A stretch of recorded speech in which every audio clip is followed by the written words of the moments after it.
अस्सलाम वालेकुम दोस्तों, आप देख रहे हैं खाली टेक्निकल यूट्यूब चैनल। दोस्तों आज की वीडियो में हम करने वाले हैं camera review Infinix zero x new का। न्यू NEO न्यू, मैं न्यू नहीं कह रहा, न्यू लफ्ज़ सही बोल रहा हूँ ना। दोस्तों बेसिकली आज हम इसका कैमरा रिव्यू करने वाले हैं। आपको बताऊंगा भाई ये जो स्मार्टफोन है 33,000 के अंदर, ये 33-34 के राउंड में, मेरे ख्याल 33 का आता है। ये 33,000 के अंदर आपको कैसा परफॉर्मेंस प्रोवाइड करता है कैमरे के अंदर। जो इसकी कैमरा है वो आपको चिटम चिटा करता है कि नहीं, फेस ब्यूटी ऑन करता है कि नहीं। आपको कैमरे के अंदर अगर आप जैसे मर्जी हैं, आपको अगर गोरा दिखना है तो क्या स्मार्टफोन ये गोरे एंड गोरे ब्यूटी क्रीम अपने अंदर लगा के बैठा है कि नहीं, क्या फेयर एंड लवली इसके अंदर लगाई गई है, क्या फ्रंट कैमरा से जो आपका चेहरा है वो वाइट एंड सफ़ेद एंड चिटा हो जाता है। दोस्तों बेसिकली आज हम इसका करने वाले हैं कैमरा रिव्यू, जो कि कैमरा रिव्यू ना बहुत ज़्यादा इंपॉर्टेंट होता है कि आपको पता चल पाएगा इसका कैमरा कैसा परफॉर्म करता है। स्मार्टफोन लेने बाद में कहें भाई इसमें तो मैं सही आ ही नहीं रहा। मजाक की बात दोस्तों साइड पे, अब मेन बात करते हैं कि ये स्मार्टफोन जो है ना, ये कैमरा के लिहाज से बहुत ज़्यादा मार्केट किया जा रहा है। 60x का जूम, पेरिस्कोपिक है, फुल शशके मशके, चांद देखो, सूरज देखो, तारे देखो। तो इसको हम देखेंगे वाकई चांद सूरज तारे नज़र आ पाएंगे और कितने करीब ला सकते हैं अपने दिल के अगर हम चांद तारे सूरज इससे देखते हैं। तो यहाँ दोस्तों मेन जो हाईलाइट है 60x का कैमरा है। तो एक मेन सेंसर है जो कि 48 मेगापिक्सल का आपको देखने को मिलता है और साथ में एक 8 मेगापिक्सल का अल्ट्रा वाइड है। इनको टेस्ट आउट करेंगे। पहले स्पेसिफिकेशन में आपको बताता चलूँ भाई, 48 मेगापिक्सल का जो मेन सेंसर है f1.8 एपर्चर के साथ आता है, 4K 30 fps को सपोर्ट करता है। और साथ में तो इस फोन के अंदर एक इशू ये है कि भाई इसके अंदर अल्ट्रा वाइड सेंसर आपको नहीं देखने को मिलता। अगर अल्ट्रा वाइड एंगल के आप फैन हैं तो भाई इसके अंदर नहीं है।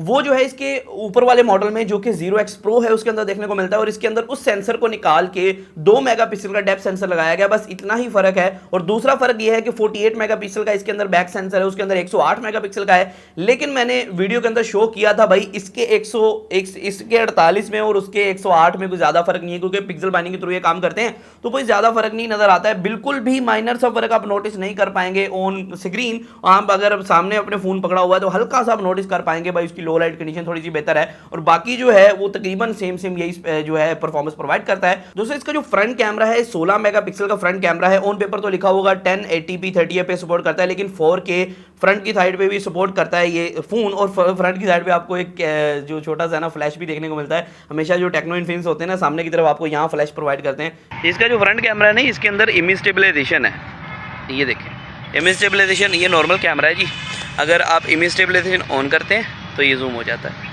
मैं थोड़ा सा ऊपर से करने की कोशिश करता हूँ कि हाथ ना आए। ये देखें अच्छा भला आपको जूम इफेक्ट देखने को मिलता है। और ये वर्क करती है सिर्फ 1080p में, 30 fps में, 60 पे भी नहीं वर्क करती, सिर्फ 1080p 30 fps पे वर्क करती है। और ये जो ब्यूटी मोड है ये 720p 30 fps पे। और ये जो है ना बैकग्राउंड का ब्लर, ये भी 1080p 30 fps में, 60 fps में नहीं मोड कोई भी वर्क करता। और 4K 30 fps वैसे चला सकते हैं नॉर्मल पे। तो ये जो इमेज स्टेबलाइजेशन है इसका एक मैं क्लिप रिकॉर्ड कर लेता हूँ और आपको दिखा देता हूँ। चांद देखने वाला मूड आपको देखने को मिलता है। 5x तक ऑप्टिकल जूम है, वैसे चांद देखने वाला मूड देखने को मिलता है। तो ये दूसरा चांद तो नहीं है, पार्क में एक चांद बैठा उसे देख लेते हैं। तो यहाँ दोस्तों 10x तक वीडियो के अंदर, 15x तक वीडियो के अंदर जूम करता है। और अगर हम दूसरे की बात करें भाई कि 60x जो जूम है वो कहाँ तक प्रोवाइड करता है जी, ये जी 60x जूम है, ये आप देख सकते हैं काफ़ी ज़्यादा जूम कर रहा है। लेकिन अगर हम पिक्चर लेते हैं तो पिक्चर जो है वो काफ़ी ज़्यादा ब्लरी आती है भाई। किसी ना काम की पिक्चर है तो आपको 60x जो है ये फॉर्मेलिटी है, कोई अच्छा रिजल्ट नहीं प्रोवाइड करेगा।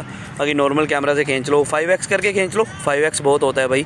अब बहुत ज़्यादा आपने जाना है ना तो 10x तक जा सकते हो। उससे ऊपर जो है वो धक्के ही हैं, उससे नीचे जो है वो काफ़ी अच्छा कमाल का वर्क कर रहा है कैमरा। ये आप देख सकते हैं। अगर आप फुल जूम कर लेते हो ना भाई 60x तो वो जूम तो हो जाता है, लेकिन उसका रिज़ल्ट जो है बहुत अच्छा नहीं है। और ये आपको किसी ट्राईपोड पे लगाना पड़ेगा।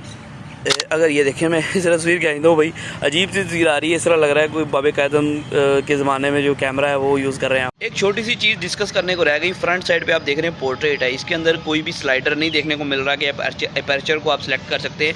लेकिन जब बैक साइड पे जाते हैं तो भाई इसके ऊपर आप एपर्चर को लाइव सिलेक्ट कर सकते हैं, कितना एपर्चर रखना है। F1 तक जा सकते हैं, F1 वाली तो कहानी है बेसिकली। तो जितना लेंस सपोर्ट करता है उतना जा सकते हैं। F1 पे चले जाएंगे मतलब कि ज़्यादा बोके होगा। ये जो है F16 पे चले गए, सारी चीज़ आपको जो है बोके अनबोके हो जाएगी।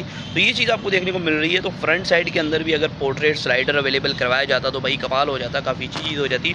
वैसे फ्रंट साइड के अंदर ब्यूटी मोड और बाकी चीज़ें देखने को मिलती है जो कि आप चिटम चिटा करेगा आपको फेस को, उससे आप गुजारा कर सकते हैं। तो जी बात करें स्लो मोशन की, स्लो मोशन तो बात करना बहुत ज़्यादा ज़रूरी है। तो यहाँ जी स्लो मोशन किधर गया, बैक कैमरा में, सच हम बैक कैमरा तो ऑन कर लें फिर स्लो मोशन आएगा। तो यहाँ जी स्लो मोशन आ गया हमारे पास। फ्रंट कैमरा में स्लो मोशन नहीं है, तो यहाँ बैक कैमरा के स्लो मोशन देखने को मिलता है 960 fps, लेकिन क्वालिटी थोड़ी कॉम्प्रोमाइज़्ड है। तो 240 और 120 मुझे 1080p पे लग रहा है भाई, ये 1080p होगा, और ये जो है बाकी जो है वो 720p पे रिकॉर्ड होंगे। तो मशवरा ये है कि 1080p कर लो भाई, ये 720p तो अजीब सी क्वालिटी आ रही है, आप देख सकते हैं पिक्सल से पट रहे हैं। तो बाकी आपका स्लो मोशन बहुत अच्छा हो पाएगा, लेकिन पिक्सल थोड़े से कॉम्प्रोमाइज़ होंगे।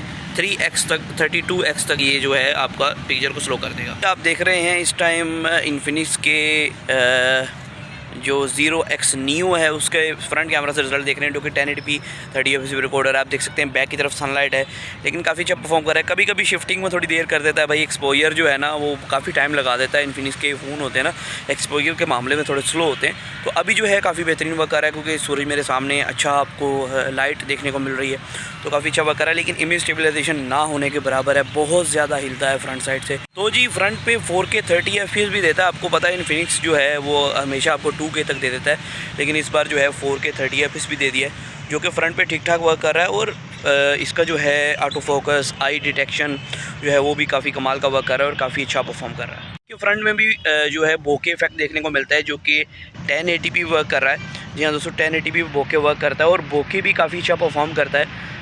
ये आप कह सकते हैं कि फाइनेस्ट बोके मुझे देखने को मिला ओप्पो और वीवो के बाद, अगर आप इस रेंज के अंदर देखते हैं।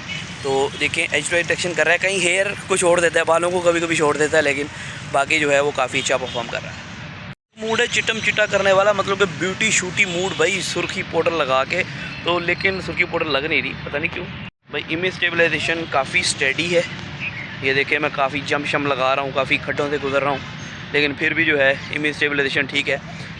हल्का सा मुझे लेंस के अंदर लैग देखने को मिल रहा है, पता नहीं फ्रेम ड्रॉप हो रहे हैं, क्या चक्कर है। कंप्यूटर में डालेंगे तो बाद में पता चलेगा भाई क्या इशू है। तो मुझे लग रहा है फ्रेम ड्रॉप हो रहे हैं हल्के से। जो प्रोसेसर है मेरे ख्याल उससे थोड़ी सी तंगी हो रही है, वो तंगी हो रही है कि भाई 4K वो जो है वो कर रहा है। तो जी बल्कि इमेज स्टेबलाइजेशन 4K है ही नहीं, तो उसको डरना नहीं चाहिए, उसको एंजॉय करना चाहिए। दोस्तों अगर बैक कैमरा की बात करें, ये जी बैक कैमरा का विदाउट इमेज स्टेबलाइजेशन मूड आपको देखने को मिलता है। स्टडी मूड ऑन करे बगैर ये इस तरह की कुछ क्वालिटी आपको प्रोवाइड करेगा। ये 1080p 60 fps की रिकॉर्डिंग इस टाइम हो रही है जी बैक कैमरे से। 4K 30 fps का रिज़ल्ट अब जो है जो इमेज स्टेबलाइजेशन है वो पहले से भी बुरी हो चुकी है। अब 1080p से कंपेयर कर रहा हूँ ऊपर नीचे, आप देख सकते हैं इमेज स्टेबलाइजेशन के अंदर ज़मीन आसमान का फ़र्क पड़ा है। अगर आपको 4K या आप बात करते हैं 1080p 60 fps पे, तो इमेज स्टेबलाइजेशन पहले से बुरी हो चुकी है। बाकी इसके भी फोकसिंग इश्यूज़ चेक करते हैं कि इसके अंदर 4K के अंदर इश्यूज़ तो नहीं है। तो 4K के अंदर फ़िलहाल तो ठीक फोकस कर रहा है, काफ़ी अच्छा आपको फोकस देखने को मिल रहा है। बैक की तरफ का अल्ट्रा स्टडी मोड जो कि 1080p 30 fps रिकॉर्ड करता है, अगर मैं तेज़ भी चलता हूँ तो भाई कोई भी इशू नहीं है।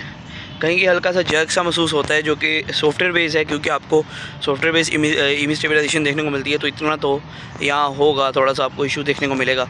हाँ, जब इमेज स्टेबलाइजेशन आप करते हैं तो इसके अंदर थोड़े से फोकसिंग इश्यूज़ आपको देखने को मिलते हैं, ये बात आपको माननी पड़ेगी। और हल्का सा जर्क भी देखने को मिलता है, जैसे कि कैमरा हल्का हल्का लैग कर रहा है। इसी चीज़ मैं आपको बताना चाहता हूँ भाई, इसका जो प्रो वेरिएंट है ना, ये मेरे पास है, ये प्रो वेरिएंट जो कि इन्फिनिक्स की तरफ से आता है। इसके अंदर हल्के से हीटअप के इश्यूज़ हैं, जबकि न्यू वेरिएंट के अंदर कोई भी हीटिंग का इशू नहीं मुझे देखने को मिला। न्यू वेरिएंट को भी मैंने उतना ही टेस्ट किया जितना मैंने उसे टेस्ट किया भाई। इधर 1 घंटा हो गया है, मैं 1 घंटे से टेस्ट आउट कर रहा हूँ, लेकिन न्यू वेरिएंट के अंदर कोई भी हीटिंग इशू नहीं है ड्यूरिंग कैमरा। ठीक है, अभी पबजी टेस्ट नहीं किया है, उसका मैं बाद में बताऊँगा, लेकिन जो प्रो वेरिएंट है उसके अंदर हीटअप इशूज़ हैं थोड़े बहुत। तो कहीं कहीं हीटअप का वो साइन दे देता है भाई, हीटअप हो रहा है, और एक्चुअल में फ़ोन बैक से भी गर्म हो रहा होता है। दोस्तों यहाँ आप देख सकते हैं कुछ पिक्चर सैंपल आपको देखने को मिल रहे हैं। ये फ्रंट का बोके इफेक्ट है, फ्रंट का नॉर्मल है, फ्रंट की कुछ आपको सेल्फी शो करवा रहा हूँ कि कैसा रिजल्ट ये प्रोवाइड करता है। दोस्तों फ्रंट की तरफ से काफ़ी औसम रिजल्ट मुझे प्रोवाइड कर रहा था, काफ़ी अच्छा रिजल्ट आ रहा था, कोई भी मसला मसाइल नहीं था। काफ़ी कमाल का बोके था, कभी कभी पीछे ऑब्जेक्ट को फोकस करता था, लेकिन बोके जो है वो मुझे ठीक ठाक देखने को मिल रहा था। अगर इस रेंज की बात करें भाई, इस रेंज के हिसाब से काफ़ी कमाल का कैमरा इस फ्रंट के अंदर प्रोवाइड करता है। अगर बैक कैमरा की बात करें, बैक कैमरा के अंदर थोड़ा कंट्रास्ट लेवल ज़्यादा दिया गया था, लेकिन वैसे जो है कैमरा काफ़ी अच्छा परफॉर्म कर रहा था। बोके इफेक्ट हो गया, नॉर्मल फ़ोटोज़ के लिए काफ़ी अच्छा कैमरा वर्क कर रहा था और काफ़ी कमाल की फ़ोटोज़ निकल के आ रही थी। हाँ, थोड़ा सा AI इफेक्ट जो थोड़ी कमी देखने को मिली, मतलब कि जैसे होता है ना, कलर बूस्ट करते हैं कोई फ़ोन, वो कहीं कहीं करता था, कुछ पिक्चर्स में करता था, कुछ में नहीं करता था। ये ऐसा कॉन्स्टेंट नहीं था कि हर पिक्चर में कर रहा है या हर पिक्चर में नहीं कर रहा है। तो ये मुझे एक बुरी चीज़ लगी कि हर पिक्चर में करना चाहिए था या किसी में नहीं। और दूसरा 60x जो जूम था, आप उसे जूम तो कर सकते हैं, किसी को जासूसी वगैरह करनी है तो वही कर सकते हो, लेकिन वो बहुत ज़्यादा विजिबल नहीं होती है उससे खींची हुई फ़ोटो, बस नॉर्मल रिजल्ट आपको प्रोवाइड करती है। और यहाँ दोस्तों दूसरी बात 5x जूम की, जो मैं कुछ फ़ोटोज़ आपको प्रोवाइड कर रहा हूँ, 5x जूम से आप जो है पोर्ट्रेट फ़ोटोग्राफी बहुत कमाल की कर सकते हो इस फ़ोन के ज़रिए। उम्मीद करता हूँ आपने कैमरा सैंपल्स देख लिए होंगे। और ये स्मार्टफोन की अगर कैमरा की बात करूँ, मैं अपने ओपिनियन की बात करूँ, भाई इसके अंदर जो बैक कैमरा है ना 48 मेगापिक्सल का, काफ़ी अच्छा परफॉर्म करता है। अगर अब सिर्फ इसी वजह से आप प्रो ले रहे हो कि भाई इसका जो कैमरा है ना वो 108 मेगापिक्सल हो जाए, तो ये रीज़न मेरे ख्याल में एक अच्छी रीज़न नहीं है ज़्यादा पैसे खर्चने की, क्योंकि इसका कैमरा तकरीबन सेम परफॉर्मेंस प्रो जैसी प्रोवाइड करता है। और यहाँ दोस्तों एक और बात मैं आपको बताता चलूँ कि इसके अंदर अल्ट्रा वाइड लेंस नहीं है, जो एक बड़ा ड्रॉबैक है। आजकल अल्ट्रा वाइड लेंस बहुत ज़्यादा इंपॉर्टेंट हो चुके हैं, लोगों को अल्ट्रा वाइड लेंस का नशा लग चुका है एक हिसाब से, क्योंकि अल्ट्रा वाइड लेंस होना एक कैमरे के अंदर बहुत ज़्यादा बेनिफिट होता है। अब छोटे कमरे में हो, छोटे एरिया में हो, आप अल्ट्रा वाइड लेंस ऑन करो भाई, जो मर्जी करो। तो यहाँ लेकिन वो फैसिलिटी आपको प्रोवाइड नहीं की जाती है। जो 60x का जूम है उसके बारे में पहले मैंने एक्सप्लेनेशन दी है, वो बस सिर्फ एक मार्केटिंग गिमिक है, वो आपको बहुत अच्छा जूम प्रोवाइड नहीं करता है। अगर आप जूम कर भी लेते हो तो फोटो ब्लरी फटी हुई आती है। उससे अच्छा आप ये है कि 48 मेगापिक्सल वाला मूड ऑन करके फोटो लेके उसको जूम कर लो, वो सेम क्वालिटी आ जाएगी। दोस्तों ये कुछ गिमिक्स होती हैं जो मार्केटिंग के लिए यूज़ की जाती हैं, तो इसको आप ज़्यादा नज़र में ना रखें। ओवरऑल आपको काफ़ी अच्छी परफॉर्मेंस ये कैमरा जो है प्रोवाइड कर देता है। अगर इस लिहाज इस रेंज में देखा जाए भाई 33,000 के अंदर मेरे ख्याल में नोट 10 प्रो लेने से बेहतर है कि आप ये स्मार्टफोन ले लें। 33,000 के अंदर मैं देखता हूँ तो भाई अच्छा फ़ोन है, बहुत कमाल का फ़ोन है, आप खरीद सकते हैं।